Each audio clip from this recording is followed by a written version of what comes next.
오늘은 엘리야의 이야기를 함께 나누도록 하겠습니다. 열왕기상 17장 8절에서 15절 말씀 함께 보도록 하겠습니다. 열왕기상 17장 8절에서 15절 말씀.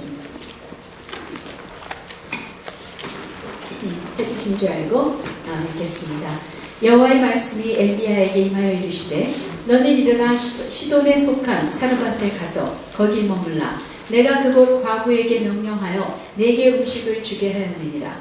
저가 일어나 사르밧으로 가서 성문에 이를 때 한 과부가 그곳에서 나뭇가지를 줍는지라. 이에 불러 가로되 청컨대 그릇에 물을 조금 가져다가 나로 마시게 하라. 저가 가지러 갈 때 엘리야가 그를 불러 이르되 청컨대 내 손에 떡 한 조각을 내게로 가져오라. 그가 이르되 당신의 하나님 여호와의 사심을 두고 맹세하노니 나는 떡이 없고 다만 통에 가루 한 움큼과 병에 기름 조금뿐이라. 내가 나무가지에 두엇을 주어다가 나와 내 아들을 위하여 음식을 만들어 먹고 그 후에는 죽으리라. 엘리야가 그에게 이르되 두려워 말고 가서 내 말대로 하거니와 먼저 그것으로 나를 위하여 작은 떡 하나를 만들어 내게로 가져오고 그 후에 너와 내 아들을 위하여 만들라. 이스라엘 하나님 여호와의 말씀이 나 여호와가 비를 지면에 내리는 날까지 그 통의 가루는 다하지 아니하고 그 병의 기름은 없어지지 아니하리라 하셨느니라. 저가 가서 엘리야의 말대로 하였더니 저와 엘리야와 식구가 여러 날 먹었으나. 네, 때는 북왕국의 아합 왕 때이죠. 아합 왕은 이스라엘의 그 어떤 왕보다도 가장 악한 왕으로 하나님의 진노를 사게 되었습니다. 그래서 하나님께서 그 땅에 그 가뭄을 내리시기로 작정하셨죠. 그래서 엘리야에게 아합에게 가서 그 가뭄을 예고하라고 말씀하셨습니다. 그래서 아합은 엘리야를 원수로 생각하고 이스라엘의 적이라고 여기면서 그를 찾아서 죽이려고 하는 그러한 상황이죠. 그래서 여호와께서는 엘리야를 요단강 그릿 시냇가에 숨으라고 하셨습니다. 오늘 읽은 본문 위에 1절부터 7절까지를 보시면은 먼저 우리가 본문의 이야기를 나누기 전에 우리가 그 배경이 어떻게 되는지 좀 더 다시 한번 아시는 얘기지만 함께 보면서 가도록 하겠습니다. 그래서 그릿 시냇가에 숨으라고 하셨어요. 그래서 그 시냇물을 먹고 까마귀들이 아침 저녁으로 가져다주는 떡과 고기를 먹으라고 하셨어요. 네. 야고보서 5장에 보면은 엘리야가 비가 오지 않기를 간절히 기도하여 3년 6개월간 비가 오지 않았다고 기록되어 있습니다.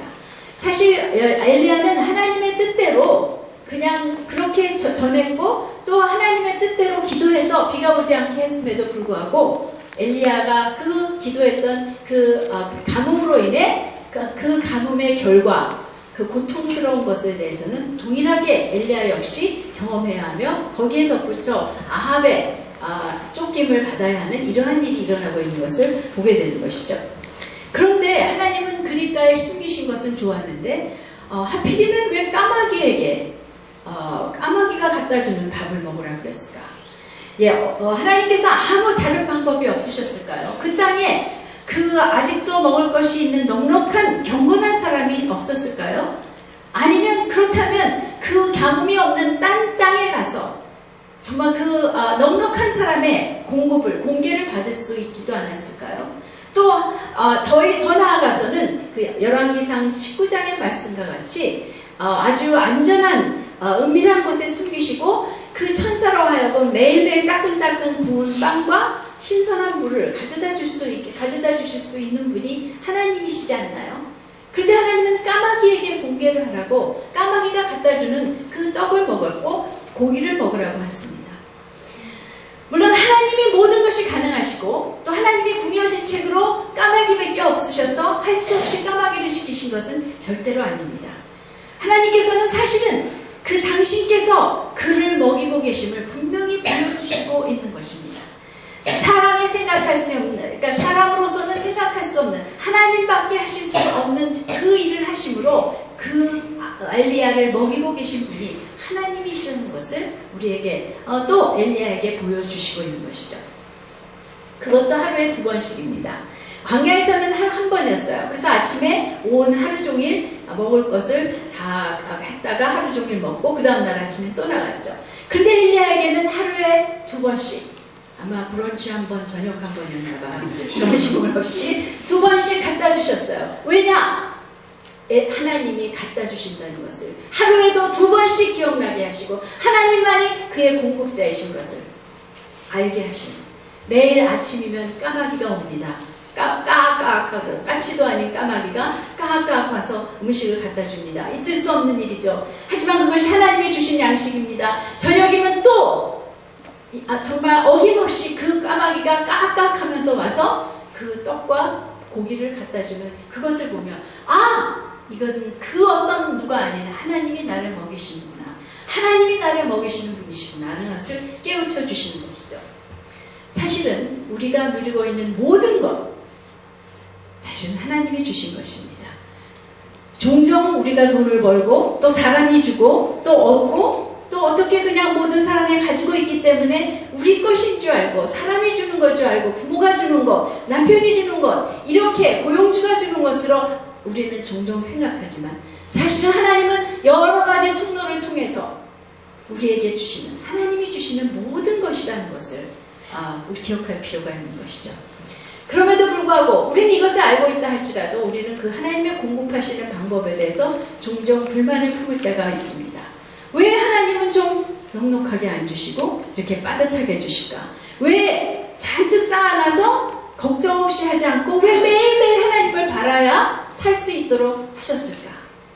그것은 바로 하나님이 우리의 공급자 되심을 알게 함으로 우리가 그분에게 더욱더 나가며 그분을 항상 기억하고 살 수 있는 하나님의 공급자 되심에 대한 온전한 신뢰가 우리에게 있게 되어지도록 하나님이 하시는 그 일인 것이죠. 그분을 기억하고 그분을 더욱 알게 하시기 위해 우리 각자에게 맞는 가장 좋은 방법을 통해 당신의 공급자 되심을 알려주시고 있으신 것입니다.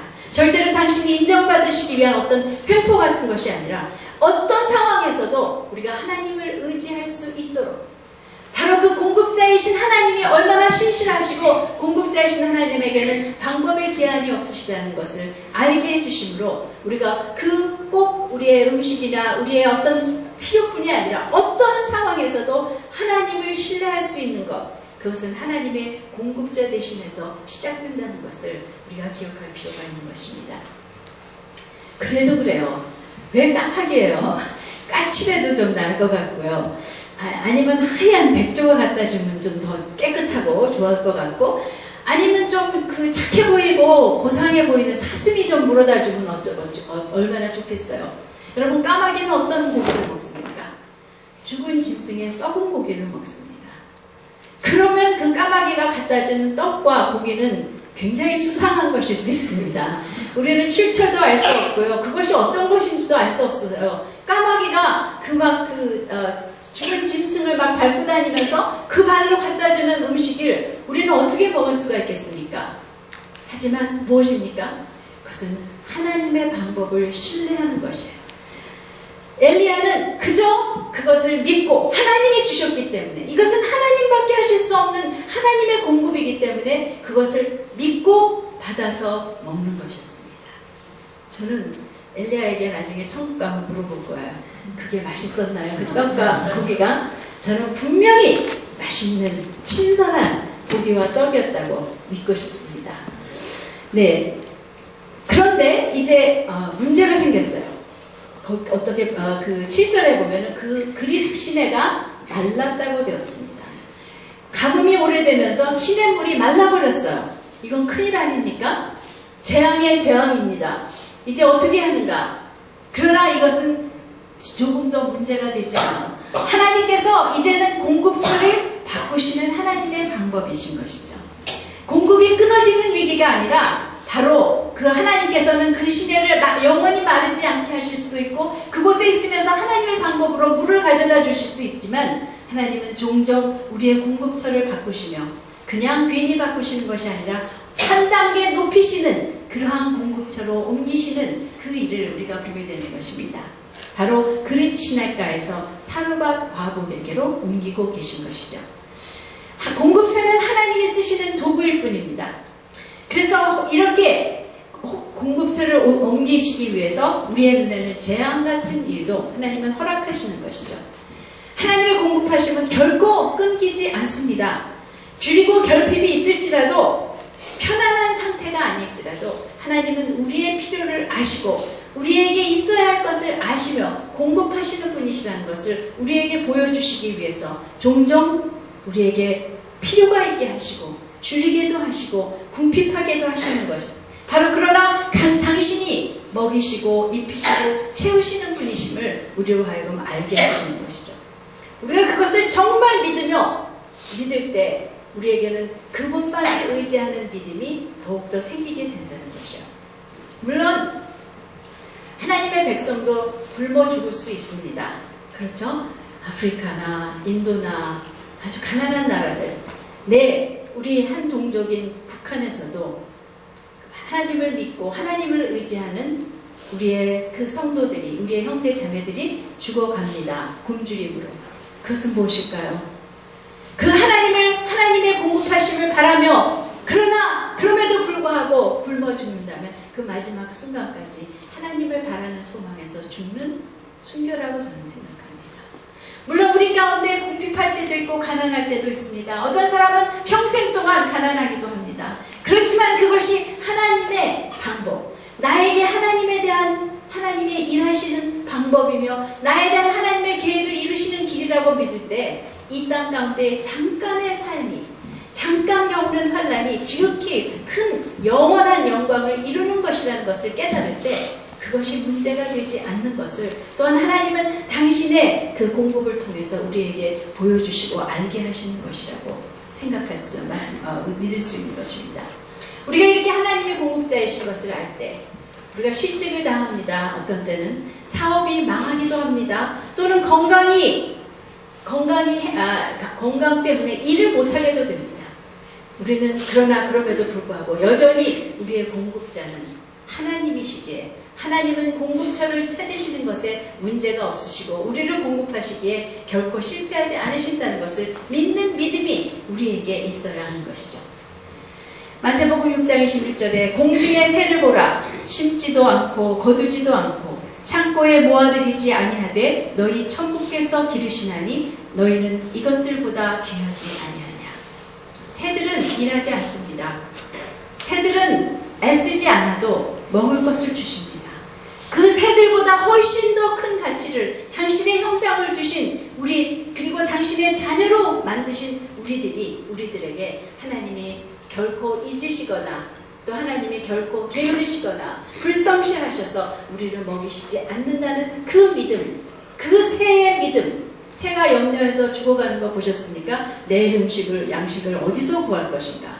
사실 새는 자기 몸무게의 3배를 하루에 먹어야 된대요. 이렇게 날갯짓을 하고 그 날개를 움직여야 되기 때문에. 근데 날개를 움직이는 건 또 왜 그럽니까? 먹을 걸 찾으러 가느라고. 그래서 결국 3배의 음식을 먹어야, 자기 몸에 3배의 음식을 먹어야 사는데 그것 때문에 고민하여 죽는 새는 없죠. 어딘가에 또 있다는 정말 이 온 자연에 나의 먹을 것이 있다는 그 믿음이, 하나님이 우리의 공급자이시기에 우리를 먹이신다는 그 믿음이 우리에게 있을 때 어떠한 상황에서도 우리는 하나님만을 신뢰할 수 있는 이런 사람이 된다는 것이죠. 제가 CDTS를 예전이지만 갔을 때 하나님께서 이제 사업을 저버가 두고 갈 것이냐, 그냥 어떻게 할 것이냐 생각했을 때 사업을 그냥 열어두고 가라고 하시는 마음을 주셨어요. 그래서 사업을 그냥 모든 모든 직원들을 그대로 일을 하게 하고 아주 초년생 변호사, 사실은 지금 생각하면 어떻게 믿었는지 아무것도 모른다고 할 수도 있는 변호사 하나를 고용해서 저희가 떠나게 되었습니다. 워낙 계획은 강의만 듣고 3개월 만에 돌아올 계획이었기 때문에 3개월 동안 어떻게 되겠지 하는 마음으로 갔습니다. 그런데 거기서 하나님이 우리의 마음을 바꾸셨죠. 그래서 전도여행을 가게 됐습니다. 그래서 거의 6개월 동안을 비우게 됐는데 정말 많은 좋은 일이 있었습니다. 또 우리의 재정이 채워지는 일도 있었습니다. 하지만 제 안에 매일매일 생각드는 것은 혹시 오늘 우리 사무실에 드디어 빵꾸가 나지 않았을까? 큰 렌트를 내지 못하게 되지 않았을까? 비서들의 월급이 나가지 못하게 되지 않았을까? 그 변호사가 못하겠다고 그만둬버리지 않았을까? 손님들이 와서 야단을 하지 않았을까? 이러한 일들을 생각하면서 저는 가슴을 졸일 때가 있었습니다. 그렇지만 또 잊어버리고 또 지내고 또 가만히 있으면 내가 제가 사무실에서 그러한 재정을 맡고 있기 때문에 얼마나 돈이 많이 필요하다는 걸 압니다. 내가 있어도 그렇게 그걸 메꿔놓는데 얼마나 힘이 들었는데 내가 없는데 어떻게 될 것인가. 그러면서 드디어 이제 6개월 만에 사무실에 돌아오게 됐습니다. 제일 겁나는 것이 은행 잔고를 체크하는 것이었어요. 비서들의 월급이 얼마나 밀려 있을까? 렌트는 얼마나 밀려 있을까? 이걸 어떻게 해야 될까? 살짝 컴퓨터를 열어봤습니다. 그런데 웬걸요? 제가 있을 때보다 훨씬 더 넉넉하게 있는 것을 보았습니다. 그것은 참으로 하나님이 우리에게 공급자이시고 우리가 하나님의 뜻대로 그곳에 갔기 때문에 평소 때보다도 우리가 없을 때보다도 넉넉하게 하나님이 채워주셨다는 것을 경험하게 되었죠. 근데 나중에 저희 남편과 얘기해 보니까 저는 이게 너무나 겁이 나서 남편하고 얘기도 못했어요. 얘기하게 되면 우리 안 되겠다, 도로 가자, 안 되겠다, 걱정이 된다, 우리의 이러한 마음까지 될까봐 얘기하지도 못하고 혼자 이런 생각을 했습니다. 근데 와서 얘기하니까 남편도 매일매일 전화할 때마다 이거 혹시 비서들이 우리 사무실에 지금 돈 하나도 없습니다, 이 얘기하지 않을까, 이 생각을 하면서 있었다고. 하지만 왔을 때 정말 하나님이 얼마나 신실하신 우리의 공급자이신 것을 알면서 찬양할 수밖에 없었죠. 이제 본문 9절에서 하나님께서 8절에서 사르밧 과부에게 가라고 하셨고 9절에 보면은 그녀에게 이미 음식을 주도록 명령하셨다고 했습니다. 그뿐 아니라 거기서 거하라고, 말하자면 그 과부 집에 살라고. 뒤에 보면 엘리야가 머물었던 것이 그 여인의 다락방이었던 것을 보게 됩니다. 가서 얹혀서 살라는 거예요. 그냥 한 끼 얻어 먹으라는 것도 아니고 거기서 쭉 있으면서 주는 음식을 받아서 먹고 살아라, 그렇게 얘기하셨어요. 엘리야는 일어나서 갑니다. 사실은 까마귀를 통해서 먹어봤기 때문에 그 과부에게 또 갈 수 있는 믿음이 있었다고 우리는 볼 수 있죠. 과부에게 왜 하필이면 보내시는데 또 과부에게, 이전에 그 사회보장제도가 없는 사회에서의 과부라는 것은 아무 재정적인 능력이 없는 그러한 사람이라고 말할 수 있는 것입니다. 그래도 엘리야는 믿었을 것입니다. 그래도 나를 먹일 수 있는 사람일 것이다. 그러니까 나를 먹이라고 하나님이 명령하셨겠지. 머물 곳도 아마 있을 것이다. 그러면서 사르밧 동네를 갔습니다. 10절에 보면 사르밧 성문에 이르렀을 때 과연 한 과부를 만났습니다. 바로 그녀인 것을 알아보았습니다. 아마 성령님께서 알려주셨겠죠. 그런데 그녀의 처지는 엘리야가 언뜻 보기에도 또 우리가 상상했던 것과는 다른 그러한 넉넉한 여인이 아닌 것을 봅니다. 나뭇가지 몇 개를 짓고 맨손도 짓고 있었던 것이죠.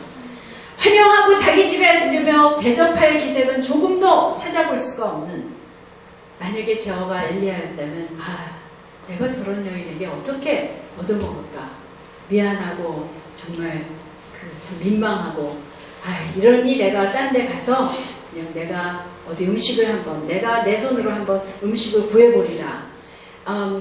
내가 차라리 안 먹고 말지, 벼룩의 간을 빼어먹어야 되는가, 이러한 생각으로 돌이킬 수도 있었을 것입니다.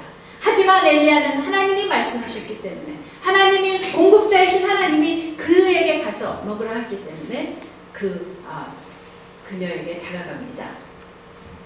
용기를 내서 물을 좀 달라고, 물이라도 먼저 달라고 얘기합니다. 그래서 그릇에 물을 조금 가져다가 달라고.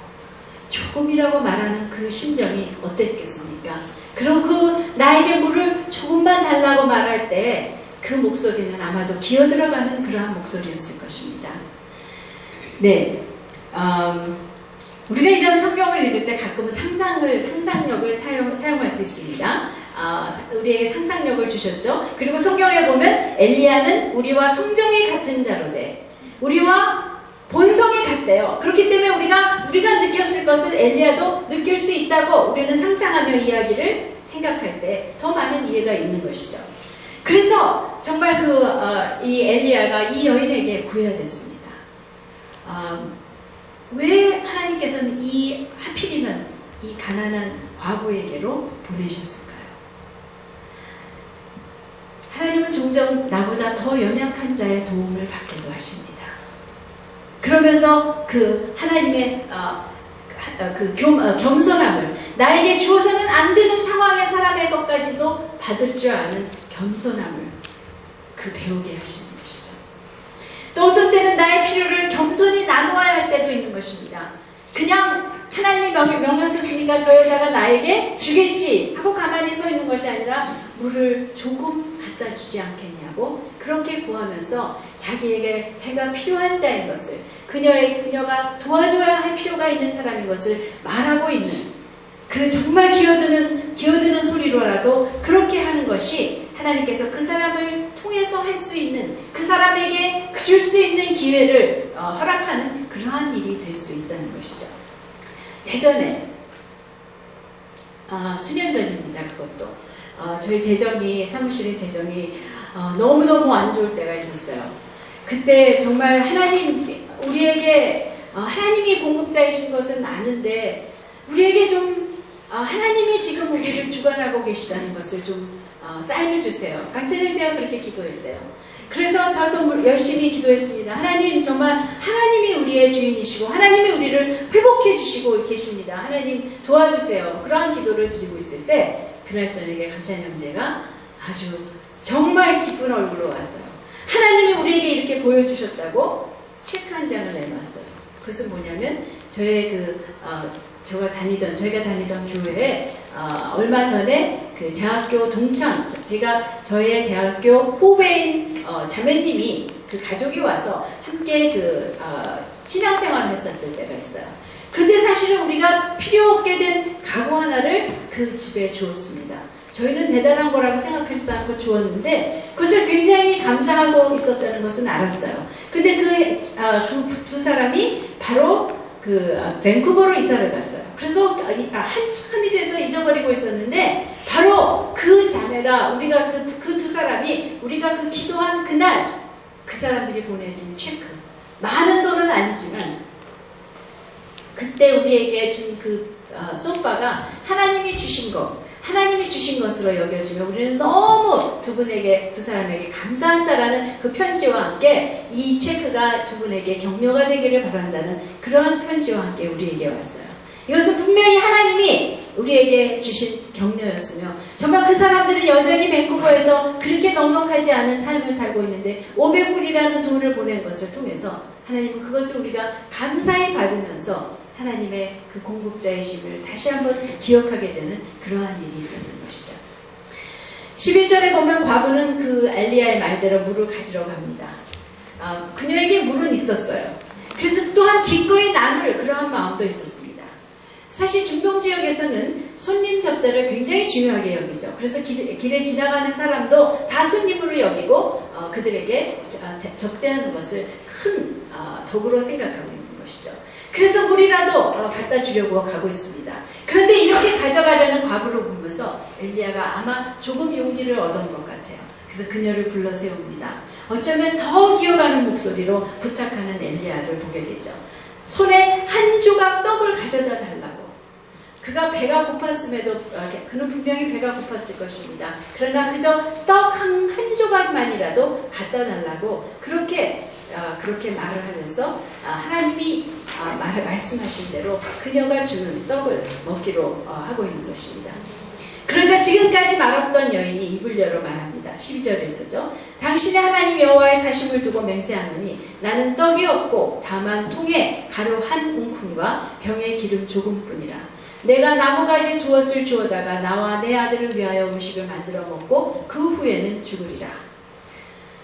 사실 아까 읽은 대로 하나님은 이미 이 여인에게 엘리야를 공개하라고, 엘리야를 먹이라고 명령하셨다고 했습니다.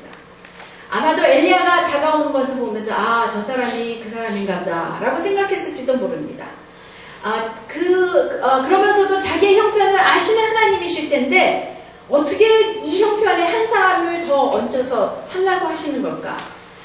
이런 명령을 어떻게 하시는 걸까? 이해할 수 없었을 것입니다. 그래서 드디어 엘리야가 와서 떡을 달라는 말을 하자 하나님께는 여쭐 수 없던, 아니 여쭈어도 대답하시지 않던 그 질문을 하고 있는 것이죠. 내가 이런데 어떻게 당신에게 갖다 줄 수 있겠습니까? 자신의 상태를 말해주고 있는 것입니다. 그것을 먹고 나면 이제 한 끼, 마지막 한 끼, 자기와 아들이 먹을 한 끼만을 하고 있는데, 만들고 있는데, 그것을 먹고 나면 우리는 죽을 수밖에 없는 이 형편에 당신에게 떡을 주라고 하시나요? 라고 말하고 있는 것이죠. 13절에 엘리야가 얘기합니다. 엘리야의 톤이, 억양이, 소리가 바뀌었다고 저는 믿습니다. 두려워 말라! 라고 얘기하고 있습니다. 왜냐하면 두려워하는 사람은 다른 사람에게 두려워 말라고 할 수 없습니다. 아이고 우리 같이 두려워하자. 그렇게 될 수밖에 없죠. 두려워 말라고 얘기하는 것이에요. 뭔가 엘리야의 심경에도 변화가 생겼습니다. 그러면서 그녀가 말한 대로 한 끼를 준비하되 먼저 자기를 위해 작은 떡 하나를 만들고 또 자기에게 준 뒤에 자기와 그녀와 아들을 위해서 또 만들어 먹으라고 얘기하고 있는 것입니다. 사실 이것은요, 이제 그녀의 믿음을 돋고 있는 것입니다. 이제 하나님께서 왜 나를 이곳에 보내셨는지 깨달으면서 이 믿음의 고백을 하면서 이 여인의 믿음을 돕고 있는 것이죠. 하나님은 이 여인이 자기를 먹이는 것을 통해서 이 여인도 먹이시고 살리실 그 계획이 있으신 것을 엘리야가 보게 된 것입니다. 자기에게 당신이 공급자이신 것을 알려주신 것처럼 이 여인에게도 자기를 공개함으로 그들이 계속해서 먹는 것을 통해서 보며 하나님이 공급자이신 것을 알게 하시고 이스라엘의 하나님을 보여주기 위해서 엘리야를 이곳에 보내셨구나. 나를 이곳에 이 여인에게 와서 이 여인의 도움을 받으며 살게 하시는구나를 깨닫고 있었던 것을 봅니다. 그래서 사실 이 여인은 하나님을 알고 있는 이방인이었습니다. 그리고 이미 하나님의 말씀을 순종하기를 원하는 그러한 마음이 있는 여인이었습니다.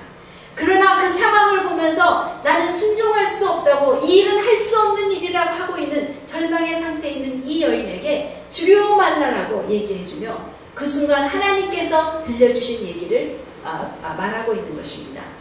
14절에 먼저 14절 보기 전에 예수님께서도 이 여인에 대해서 이야기하신 부분이 있습니다. 누가복음 6장에 보면은 엘리야의 때에 온 이스라엘에 큰 가뭄이 들었지만 온 이스라엘의 그 과부가 많았음에도 불구하고 그 어떤 이스라엘의 과부에게도 보내지 않으시고 엘리야를 이 사르밧 땅의 한 과부에게 이방 땅이에요. 시돈 땅 근처에 있는 두로와 시돈 사이에 있는 사르밧이라는 이방 도시에 있는 이 여인에게만 보내셨다 하시면서 선지자가 자기 고향에서는 환영을 받지 못한다는 그 말씀을 하셨던 것을 우리는 기억하고 있습니다. 그래서 다시 한번 이 여인에게는 하나님에 대한 믿음이 있고 하나님을 소망하는 사람이었습니다. 그리고 하나님을 환영하는, 예수님을 환영하지 않는 갈릴리 사람들과는 달리 하나님을 환영하는, 하나님을 기대하는 그러한 여인이었습니다. 그리고 선지자를 환영할 마음도 있고 접대할 마음도 있습니다. 그러나 이 상황에서 자기가 아무것도 할 수 없는 것을 보며 믿음에 순종을 하지 못하고 있는 것이죠. 그래서 하나님은 엘리야를 이 여인에게 보내시면서 그녀에게 당신의 공급자이심을 보여주시는 것입니다. 14절에 보면은 엘리야가 엘리야에게 하나님이 말씀하신다고, 영어로 보면 This is what the Lord says. 하나님이 이미 말씀하셨다가 아니라 지금 말씀하고, 지금 엘리야가 이 여인의 상태를 보며 이 여인의 호소를 듣고 있는 그 순간에 말씀하고 계셨어요. 뭐라고 말씀하셨냐면 나 여호와가 비를 지면에 내리는 날까지 그 통의 가루는 다하지 않고 그 병의 기름은 없어지지 아니하리라 하셨느니라. 엘리야에게도 믿음이 생긴 거예요. 하나님이 이렇게 나를 살리시고 이 여인을 살리시며 당신의 공급자이심을 보여주시는구나 라고 생각하며 이 여인에게 두려움만 하고 믿음의 격려를 하는 것입니다. 이 여인에게는 사실은 엘리야에게 한 조각의 떡을 먼저 갖다 주는 것은 자기와 자기 아들이, 특히 자기 아들이 먼저 죽는 길이었습니다. 그렇죠? 그것이라도 조금 더 먹으면 조금이라도 더 살 수 있을 텐데 그 아들에게 먹일 것을 갖다 주어야 하는 그러한 것이었습니다. 그러나 바로 그 자기가 보기에는 죽음의 길이 사실은 살 길이라는 것을 하나님이 말씀해 주시는 것이죠. 먼저 하나님의 사람에게 드릴 때 그에게는 살 길이 열린다는 것입니다. 그렇게 사실은 엘리야가 이제는 미안함도 염치함도 없이 담대하게 그녀를 위해서 그 일대로 하나님이 말씀하신 대로 하라고, 그렇게 순종하라고 말해주고 있는 것입니다. 15절에 보면 그 여인은 엘리야의 말대로 하러 갔습니다. 물론 여전히 미심쩍고 여전히 두려웠을 것입니다. 그러나 엘리야의 말을 듣고 힘을 얻어 순종하기로 결정한 모습이 있죠. 과연 그녀와 그 아들, 그 식구라 봤자 아마 저는 그 아들 한 사람 하나뿐이었을 것이라고 생각합니다. 항상 먹을 것이 있었다고, 여러 날 동안 있었다고 성경은 말해주고 있습니다. 무엇이었겠습니까? 이 여인은 드디어 깨달았을 것입니다. 하나님이 나를 아시고 하나님이 나를 이렇게 공급해 주시는, 그저 비가 내려서 양식이 생긴 것, 또는 어떤 사람이 돈을 줘서 양식을 살 수 있는 그것이 아니라 하나님이 이렇게 당신의 사람을 보내주셔서 그 사람과 함께 먹을 것을 우리에게 주시는 그러한 하나님이 나의 공급자이시라는 것을 깨달았을 것입니다. 그럼에도 불구하고 그 통과 병은 철철 넘치지 않았을 것입니다. 우리가 생각하면 이 여인이 이렇게 순종했기 때문에 그 가루가 통에 넉넉해서 뭐 걱정 안 하고 쌓아놓고 먹고 기름도 뭐 떨어지지 않게 철철 넘쳤다. 그것이 아니라 사실은 아침마다 보면 꼭 우리 두 사람밖에 없는데 부족할 것 같은데, 그러나 다시 한번 믿음으로 작정하는 것입니다. 하나님의 말씀대로 내가 먼저 이 선지자에게 주게 되면 하나님의 공급이 열리는구나 하며 깨닫고 매일매일 그렇게 했으리라고 우리는 상상할 수 있습니다. 우리는 그렇게 이 여인과 마찬가지로 이런 상황이라면 하나님이 먼저 주시면 제가 거침없이 이 선지자에게 주겠습니다. 당신의 사람에게 주겠습니다. 라고 했겠죠. 하지만 하나님의 방법은 그것이 아닙니다. 우리의 믿음의 순종이 있을 때 하나님은 당신의 일을 행하실 수 있는 그것을 또 이 여인을 통해서 보여주시는 것이죠. 이제 그래서 우리가 엘리야와 사르밧의 여인을 통해 배우는 그런 이 두 사람을 통해서 배우는 교훈을 보도록 하겠습니다. 하나님이 이 두 사람의 공급자 되심으로 우리에게 가르쳐 주시는 것이죠. 엘리야로부터는 하나님을 신뢰하는, 하나님의 방법을 신뢰하는 것을 우리는 배울 수 있습니다. 우리가 생각할 수 없는 출처로 우리를 주심으로 그분만이 나를 지금 공급하고 나를 먹이시고 나를 아시고 나를 살리시고 나를 지키고 계신다는 것을 분명히 알게 해주시는 것을 우리는 신뢰할 수가 있는 것이죠. 시내가 말라도 끝난 것 같아도 하나님의 공급은 절대로 끝나지 않는다는 것을 보여주신 것입니다. 사실 하나님을 공급자로 아는 것은 하나님의 사람들에게는 반드시 필요한 훈련입니다. 여러분, 우리가 하나님을 신뢰하는데요, 하나님이 나를 먹여주신다는, 하나님이 나를 채우신다는 그 신뢰 없이는 우리는 하나님의 일을 할 수가 없습니다.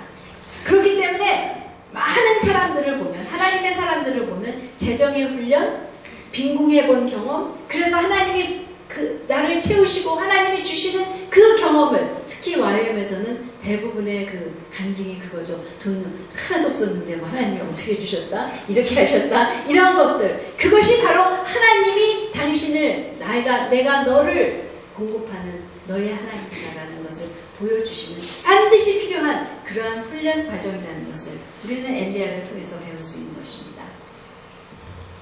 그렇기 때문에 우리는 종종 이해되지 않는 상황에도 있는 것이죠. 하지만 우리는 신뢰하는 것입니다. 하나님이 말씀하셨기에 발을 내딛고 나아갈 때 하나님께서 주시는 것이 우리는 경험하게 되는 것이죠. 우리 주위에 사실 요즘 보면 경제적인 어려움이 있는 사람들이 많이 있습니다. 어려움이 아니라도 항상 그 부족함이 있는 그런 사람들도 많이 있죠. 여러분이 그런 분이시라면 우리 격려받았으면 좋겠어요. 하나님이 우리를 훌륭한 자로 여기셔서 우리를 훈련하고 계십니다. 하나님의 더 큰 것을 맡기시기 위해서 하나님의 공급자이심을 알게 하시며 우리를 훈련하고 준비하고 계신 것이 우리가 기억할 필요가 있죠. 우리가 이렇게 하나님을 우리의 공급자로 정말 흔들리지 않고 믿는 만큼, 하나님을 신뢰하는 만큼 하나님 우리에게 큰 것을 맡기실 수 있다는 것을 우리가 믿으면서 이 훈련을 겪어나갈 필요가 있는 것입니다. 하나님 정말 성경에서도 아브라함도 이삭도 야곱도 가뭄 때문에 애굽에 가서 음식을 얻어와야 했던, 피해야 했던 이러한 일들이 있습니다. 바로 그 모든 과정들이 그 빈궁에도 처하고 또 부함에도 처할 수 있는 사도 바울이 말했던, 내가 궁핍함으로 말하는 것이 아니니 어떤 형편에든지 나는 자족하기를 배웠노니 나는 비천에 처할 줄도 알고 풍부에 처할 줄도 알아. 모든 일 곧 배부름과 배고픔과 풍부와 궁핍에도 처할 줄 아는 일체의 비결을 배웠노라. 여러분, 배우려면요 경험을 해야 합니다. 우리가 자족하는 그리스도 안에서 하나님이 주시는 어떠한 상태나 어떠한 일이든지 어떠한 모습이든지 우리가 자족하는 것을 배우기 위해서는 바로 이 빈궁에도 빈궁에 처하지 않아 보고는 우리가 그 일을 할 수 없다는 것을 알며 빈궁에 처해 있는 지금의 상태에서 우리는 하나님께 오히려 감사해야 될 것을 생각하게 되는 것이죠. 그러면서 또한 다시 한번 연약한 자에게도 도움을 받을 수 있는 것. 내가 항상 주기만 하는 것이 아니라 내가 나에게 줄 수 있는 그러한 기회를 주는, 그래서 하나님이 그 사람에게도 나에게 주신 그 축복을 하실 수 있도록 어쩌면 나보다 연약해보고 나보다 더 형편이 어려운 사람에게도 받을 수 있는 그러한 겸손도 우리는 엘리야에게서 배우게 되는 것이죠. 사르밧 과부로부터는 다시 한번 이미 말했지만 먼저 주는 것, 이것이 참으로 큰 교훈이라고 생각합니다. 죽을 각오를 하는 거예요. 이 여인이 엘리야에게 먼저 떡을 준 것은 죽을 각오를 하는 것이었어요. 갖다 준 다음에 하라고 만들라고 했습니다. 먼저 만들어 놓고 또 떡이 또 되나 보고 주는 것이 아니라 하나를 만들어서 먼저 내게 갖다 주어 먹게 하고 너와 너의 아들을 위해서 떡을 만들라고 했습니다. 죽을 각오를 하고 먼저 줄 때 정말 하나님을 신뢰하는 증명을 보였기에 자기와 아들이 살 길이 열린 것을 보게 되는 것입니다. 주는 사람에게 주시는 하나님이시죠. 사실 부족해서 주지 못하는 사람은요 풍부해도 주지 못합니다. 부자는 누구와 부자인가 우리 여러 번 얘기했습니다. 줄 수 있는 사람이 부자예요. 많은 것을 가져서가 아니라 줄 수 있을 때 부자가 되는 것입니다. 내가 가진 것과는 상관없이 부자예요. 왜요? 우리가 가난한 자에게 주는 것은 하나님에게 꼬임을 받는 자고 꼬여드리는 자고 하나님은 반드시 그것을 갚으신다고 했습니다. 하나님이 갚으실 때 그냥 본전으로 갚으실까요? 아니죠. 엄청나게 더하여 주시는 하나님이시죠. 네, 그래서 부족할 때 오히려 자기의 먹을 것을, 심지어는 자기의 것을 소유를 팔아서라도 주는 것이 하나님의 뜻인 것을 성경에서는 말해주고 있습니다. 좀 심하게 들리지만 사도행전에서는 초대교회에서 재산과 소유를 팔아 각 사람의 필요에 따라 나눠주었다고 합니다. 누가복음 12장에서 예수님도 이렇게 말씀하셨습니다. 너희 소유를 팔아 구제하여 낡아지지 아니하는 배낭을 만들라. 네, 하늘에 쌓아두는 보물을 받는 것이 바로 우리의 것을 없으면 팔아서라도 줄 때 그런 일이 있다는 것이죠. 이렇게 우리가 먼저 주는 자가 될 때 하나님은 당신의 것을 맡길 수 있는 사람으로 인정하시고 더 채워주실 수 있는 것이에요. 왜요? 그것은 우리의 그런 사람에게 채워주는 것은 저수지같이 막혀있는 그러한 물이 아니라 흘러나가서 많은 사람들에게 나누어질 그러한 물이기 때문에 하나님은 염려 없이 제한 없이 더 채워주실 수 있는 것을 보여주시는 것입니다. 이 두 사람의 상황은 어렵고 고통스러웠거든요. 고통스러운 것이었죠. 하지만 그들의 궁핍함, 그들의 부족함을 통하여 하나님이 공급자이심을, 하나님이 어떤 분이심을 경험한 것, 하나님을 알게 된 그 대가가 바로 그들이 겪은 조그만 불편함, 어려움, 그 좀 곤란함, 그것이었다는 것을 생각할 때 사실 우리가 잠시 겪는 어려움, 재정의 부족함, 이건 역시 우리가 정말 기꺼이 값으로 치를 수 있는, 하나님을 공급자로 알 수 있는 그러한 대가라는 것을 우리가 생각하며 감사할 수 있습니다. 하나님이 이러한 것을 통하여 영광 받고 계신 것이죠. 하나님이 하셨다. 하나님은 이런 분이시다라고 영광을 돌려드릴 수 있는 것입니다. 예, 사실 이 이야기, 또 이 두 사람의 만남의 이유는 여기서 그치지 않습니다. 우리가 오늘 읽은 본문에서도 식구가 여러 날 먹었으나 하고 끝났습니다. 사실은 하나님이 이 두 사람에게 하시고 계신 일이, 이 일을 통해서 계속 하실 일이 다음 이야기에 나오고, 지금 계획으로는 다음 말씀을 나눌 때 계속할 예정입니다. 우리 잠시 함께 적용하는 시간 갖도록 하겠습니다.